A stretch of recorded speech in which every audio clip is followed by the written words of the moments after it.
உலகத்தில் உள்ள அனைத்து நண்பர்களுக்கும் உற்றார் உறவினர்களுக்கும் மகன் மகள் பேரன் பேத்தி அனைவருக்கும் இந்த கிராண்ட்மா தாட்ஸின் அன்பான வணக்கம். இப்போ நான் என்னத்தை பற்றி பேச போறேன்னா, ஒரு சில மணித்துளிகள் இந்த போஸ்ட் ஆஃபீஸு, டெலிஃபோன் எக்ஸ்சேஞ்ச், இந்த மாதிரி நம்ம அந்த டைம் இதெல்லாம் இருக்கிற காலத்தில் என்ன நடந்ததுன்னு சொல்கிறேன். எங்கள் வீட்டில் வந்து எங்கள் அண்ணன் மிலிட்ரியில் இருந்தார். முதல்ல பெரிய அண்ணன் தான் முதல் மிலிட்ரியில் போய் அசாமில் இருந்தார். அப்போ அசாமிலிருந்து லெட்டர் போடுறதுன்னா ஒரு வாரம் ஆகிடும். லெட்டர் வீடு வந்து சேர்றதுக்கு ஒரு வாரம் ஆயிடும். அப்புறம் எப்படா வரும்னு காத்துட்டு இருந்து இது பண்ணுவோம். யாராச்சும் டெலிஃபோன் ஏதாச்சும் ஒரு ஊர்லேருந்து பண்ணுறதுன்னா டெலிஃபோன் எக்ஸ்சேஞ்சில் போய் தான் பூத்துலேருந்து தான் பண்ணுவாங்க. வீட்டுக்கு யாருக்குமே டெலிஃபோனும் கிடையாது, ஒன்றும் கிடையாது. யாராச்சும் போய் இது பண்ணினாங்கன்னா அவங்க வந்து டெலிகிராம் சொல்லுவாங்க, தந்தின்னு சொல்லுவாங்க. தந்தின்னா உடனுக்குடன் உடம்பு சரியில்லை, யாராச்சும் இறந்துட்டாங்கன்னா தந்தி தான் அனுப்புவாங்க.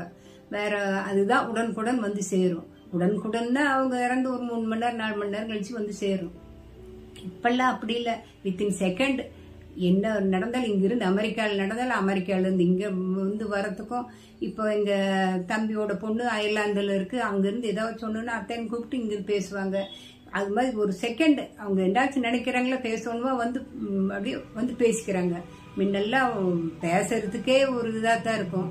அதே மாதிரி அவங்க வந்து அண்ணன் வந்து மணி ஆர்டர் அனுப்புவார். இப்போ வந்து மணி ஆர்டர்னாலே யாருக்குமே ஒன்றுமே தெரியாது. சின்ன குழந்தைங்க இப்போ கூகுள் பேன்னா என்னென்ன கரெக்டாக எல்லாம் சொல்லிடுவாங்க. ஆனால் அப்போ வந்து மணி ஆர்டர்னு சொல்கிற போது அங்கே இது அஞ்சல் அலுவலகத்தில் வந்து ஒரு ஃபார்ம் கொடுப்பாங்க. அதில் வந்து எழுதி இத்தனை பணம் அனுப்பிச்சிருக்கேன் அப்படின்னு சொல்லி அவர் கையெழுத்து போட்டு கொடுத்தா அங்கிருந்து இன்னொரு போஸ்ட் ஆஃபீஸ்க்கு வரும்.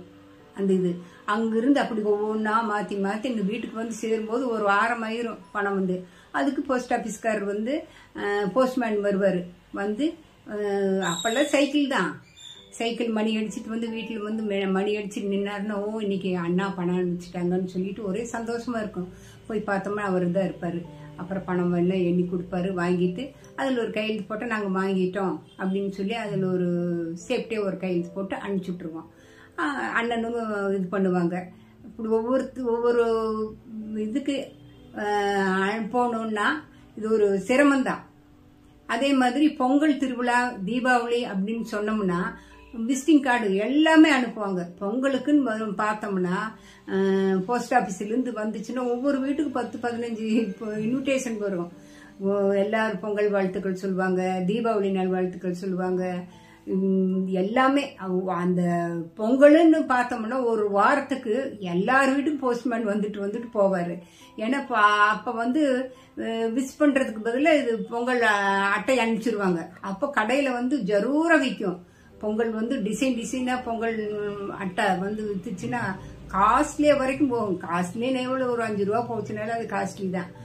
நாலாம் 50 பைசா 75 பைசா இப்படி எல்லாமே இருக்கும். ஒரு அட்டை ஒன்னொன்னுக்கு ஒரு அட்டையில வந்து நம்ம எழுதி அட்ரஸ் மாத்திரம் எழுதி 5 பைசா ஸ்டாம்பு, 5 பைசா ஸ்டாம்பு, அந்த 5 பைசா ஸ்டாம்பு ஒட்ட வச்சு அனுப்பிச்சோம்னா கரெக்டாக வீடு போய் சேர்ந்துக்கும். முக்கால்வாசி நாங்கள்லாம் எங்கள் ஃப்ரெண்டுங்களுக்கெல்லாம் அனுப்புறதுன்னா பொங்கல் வாழ்த்து அட்டை தான் வாங்கி அனுப்புவோம். தீபாவளிக்கு அதே மாதிரி பொங்கல் இது தீபாவளி நல்வாழ்த்துக்கள் அப்படின்னு சொல்லி எல்லாத்துக்குமே.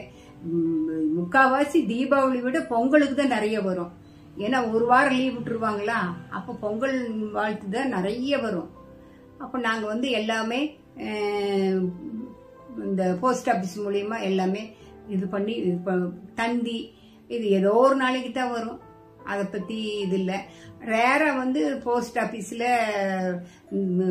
சேவிங் இது அப்போ இருந்தே இருக்குது.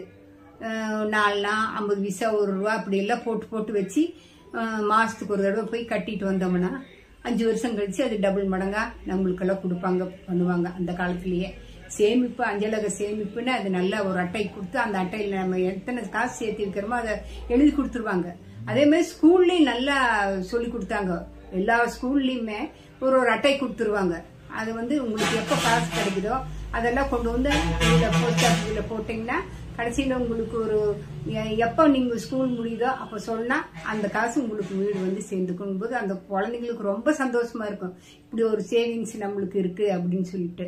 இப்போ அப்படி இல்லை, பேங்க்ல போனோம்னா கையெழுத்து கூட தேவையில்லை. இப்போதான் இது வந்துடுச்சு கார்டு, அது உள்ள சொறி எடுத்தோம்னா தெரிஞ்சு ஏடிஎம் கார்டு உடனே எத்தனை வேணும்னு கிடைச்சிருது. அதை மீறி கைவிட்டு எடுக்கிறதுக்கு கஷ்டப்படாம போன்லயே பேசிட்டோம்னா வீடு தேடி காசு போயிடுது. கூகுள் பே பண்ணிடுறாங்க. எந்தாச்சும் ஒரு கடைக்கு போனோம்னு பணம் எடுத்துட்டு போகணும்னு அவசியம் கிடையாது. அந்த ஒரு இது மாத்திர கூகுள் பே அந்த இது மாத்திர நம்பர் மாத்திர இருந்துச்சுன்னா போதும். ஒரு ஜூஸ் கடையில 10 ரூபாய்க்கு கூட நாங்க எல்லாம் பண்றாங்க. அந்த ஒண்ணும் இல்லையா இருந்தாங்க அப்படின்னு சொல்லிட்டு கூகுள் பே பண்றாங்க 10 பைசாக்கு. இப்பெல்லாம் டிரான்ஸ்போர்ட் எல்லாம் ரொம்பவுமே ஈஸி ஆயிடுச்சு. ஒன்றும் கஷ்டப்படுற மாதிரி கிடையாது. ஒரு பார்சல் வரணும்னு 1 வாரம் 10 நாள் எல்லாம் ஆகும். வெளியூர் இருந்தெல்லாம் வருதுன்னா ரொம்ப நாள் ஆகும். இப்போ கப்பல்ல எல்லாம் இலங்கையிலேருந்து வருது அப்படி இப்படின்னா 3 மாசம் 4 மாசம் கூட்டி தான் ஒரு பார்சல் வந்து சேரும். இப்போ அப்படி இல்லையே, 2 நாள், முதல் நாள் அனுப்பிச்சா மறுநாள் காலையில் நம்ம கையில வந்துருவாங்க. நீங்க என்ன அனுப்பிச்சாலும் வீடு வந்து சேர்ந்துக்கும். அப்படி எல்லாம் ரொம்பவும் பாசிட்டா போயிட்டு இருக்கு எல்லாமே. ஆனா இந்த ஜெனரேஷனுக்கு அதுதான் தேவை. ஏன்னா அவங்க இருக்கிற சிச்சுவேஷனுக்கு இப்படி இருந்தா தான் அவங்கனால அடுத்தடுத்து என்ன மூவ் பண்றதுன்னு அவங்களுக்கெல்லாம் இருக்கும். நம்ம வந்து அதை குறை சொல்லவே கூடாது.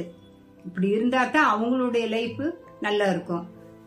இந்த கேட்டிருக்கிறவங்களுக்கெல்லாம் நான் சொன்னது எப்படி இருக்குன்னு சொல்லுங்க, கமெண்ட் பண்ணுங்க.